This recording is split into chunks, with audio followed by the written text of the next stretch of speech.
Hello friends, Heidi here from Rain Country. God is good all the time, and I'm here for another Monday this and that video where I talk about several different topics, answering questions, giving you some updates or whatever else I feel like talking about. So let's get to the topics of today, starting off with the castor oil and black seed oil and a little testimony I wanted to share since I've been using these in a blend I made here. It's a 50-50 blend, so a 1-to-1 ratio of the two. So it started off that a few weeks back at most, I had a sudden breakout right here on my nose. That never happens, especially on my nose. Maybe on my chin or something once in a great while, but across my nose, that was really strange. And it just wasn't clearing up. And so I saw my black seed oil sitting there. I'll link to this and to this, by the way, in the description box down below. Or actually what I'll do is I'll make sure these are added to my Amazon storefront, which is always linked in the description box now. So anyway, I saw that sitting there and I decided I'm going to try that on it. So I put some just straight black seed oil on the bridge of my nose, and that very day it started to clear up. And over the next couple of days, gone. So I'm like, oh, that is really cool. I just tried it on a hunch. I couldn't remember if it was good for stuff like that or not. I just figured I'd give it a try because I knew it had like antibacterial properties, etc. So then I decided to get back into using my castor oil again. And this company, both these companies actually are small businesses here in the U.S. So then I decided what I'll do is just start mixing two together and just start using them on a regular basis. And so I've been using this mixture on my nose, on my face. I try to keep it away from my eyes because black seed oil can be a little bit hot. And then just wherever, if I get a crack on my heel, it's really been quite excellent. But here's this thing that surprised me that was unexpected. You might never really notice it, but I have scar tissue here on the end of my nose and on the side that has been there for many years. I noticed one day since I started using it on my face with just in about a week that not only did the two spots of scar tissue feel smaller, but when inspecting them in the mirror, I realized they were smaller. They're actually shrinking. It's still there now, but it is definitely shrinking, and this is so exciting to me. So then I started doing research again. Though I've done some research on both these oils and done videos on them, there's a lot of things that when I compile information like that, if I've never used it for such things, I'll forget. Well, come to find out that both castor oil and black seed oil are good at getting rid of scars. And black seed oil in particular can help with acne and more, and other types of things like that. So that was kind of an exciting thing for me to try something for something else just to find out it worked for something totally unexpected. And I find that so exciting. So I'm like, okay, what other scars do I have that I wouldn't mind getting rid of?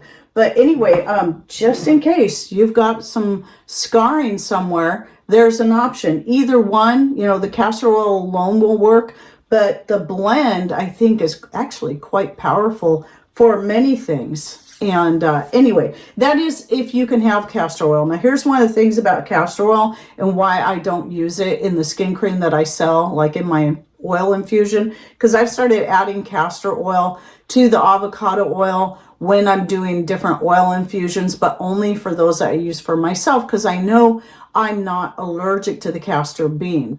People who are allergic to that can have pretty serious reactions. So you got to be careful when using that. I mean, anyone could be allergic to anything, so you always got to be careful when you're trying something for the first time. But castor oil is one of those that a lot of people are allergic to. So anyway, just a quick little tip I wanted to share with you. And then another testimony is that I started getting back into using Nori. In fact, I have a video coming out about the benefits of Nori, which is a type of seaweed. There's so many different types of edible seaweeds that are incredibly healthy for you.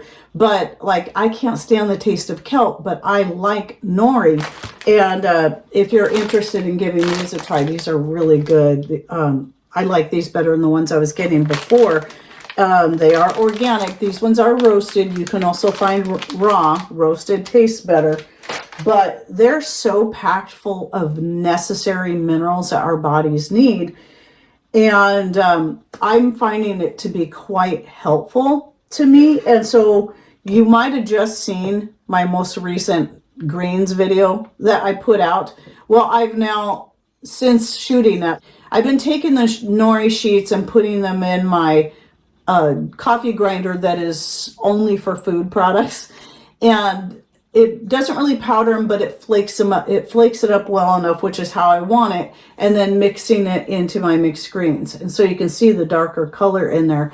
And with that said, I've been using the greens a lot more. I mean, I always add it to whatever I'm cooking. You know, like I just made some enchiladas. It went into the enchilada sauce. It doesn't matter what it is. Spaghetti sauce, soups, you name it. But one of the things I've been doing every day is making tea with this greens added to it. So I'm getting a lot of those minerals and nutrients from the nettle and the dandelion leaves and now the nori. If you haven't seen that video, I'll link to it down below. It again is my most recent one where I cover a lot of the various options that you can add to your greens blend. And it can be stuff that is entirely free, or those weeds that are full of wonderful nutrients, and ways that you can then use them and on a regular basis to get more nutrients in your diet. So anyway, watch for that nori video to come out. There's a lot of ways that you can use it besides that, and it is very, very good for you. Back here, by the way, I'm shooting today, so it won't be out for several weeks, but I'm shooting a new video about vanilla beans, extract, storage, and more. That's why that's here, because I'm going to shoot that video next. And then I wanted to say quickly before I forget to Ruth, I want to say thank you to Ruth from Australia, who sent me 3 of these calendars that have the biblical feasts in them and a couple of books. They all look quite beautiful. And she sent these from Australia. Just the cost of her to ship these alone had to be a lot of money. And so that was incredibly thoughtful of her to send these. I've only just kind of skimmed, just flipped through them real quickly. I haven't had time to start reading anything yet, but hopefully I'll find time. But mostly I just wanted to put this out there. Thank you, Ruth, for sending that. Very, very thoughtful and generous of you to do that. Now, let's talk a little bit about gardening stuff, because I'm going to be starting my tomatoes here this week, and my peppers. So I wanted to talk about, I got these from Azure Standard. Azure Standard now sells organic seeds. And so these are the beefsteak tomatoes. I haven't grown beefsteak tomatoes since, well, it's probably been about 35 years. And that was when we bought starts, and we had a totally different type of greenhouse, and before we had kids. So anyway, I'm really looking forward to starting these along with the Oxheart tomatoes that another follower sent me the seeds to. Very excited about trying those. Plus the purples that I grow every year, which I believe are a Cherokee purple. I don't know for certain. They look like Cherokee purple from what everybody's telling me and what I've looked at. The reason I don't know for certain if that's the exact variety, I know they were purple, but it was because I bought just a mixed batch of fresh organic heirloom tomatoes from the store and thought I'd try each one out. They had yellow, orange, purple, red, etc. And the purple one was my favorite. So I'm like, I'm saving the seeds to this.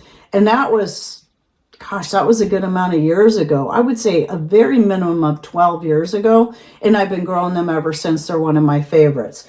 So that's 4 tomatoes I'm going to be doing this year. I'm not doing Romas anymore, at least not for a while. But these are all going to be the bigger ones. So the beefsteak, the mortgage lifter, the ox heart, and then the purples. So I'm pretty excited. So I'll be starting those in my window, my south-facing window, and my little cute green pots. The picture I'm showing you here would have been from last year.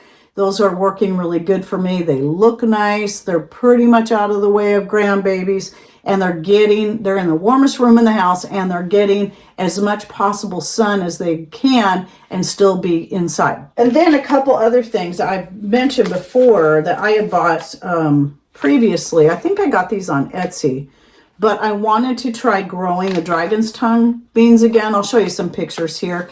These are a bush bean. I could not find, I believe you can find them in a climber. I prefer to have climbers and pole beans, runner beans, etc. when it comes to that, because it helps me save space in our small area. But these are pole beans. Pole beans, are they called pole beans or runners? I'm not sure which, but it's called the French horticulture bean. They look very much like the dragon tongue, but more red in their striping, where the dragon tongue is more purple. I've grown the dragon tongue before. The problem I had was slugs eating them before I could get much off of them. So now that the chickens have been keeping my slug population down, I'm hoping I'll do better with those. That's the other reason why I like climbers, because the slugs are less likely to climb up and eat all the beans. And then I also got some more calendula seeds. I'm finding it best to every so often introduce some fresh seed to the calendula. So I got some more orange. Also got these from Azure Standard. And then I got these called Pacific Apricot Beauty Calendula.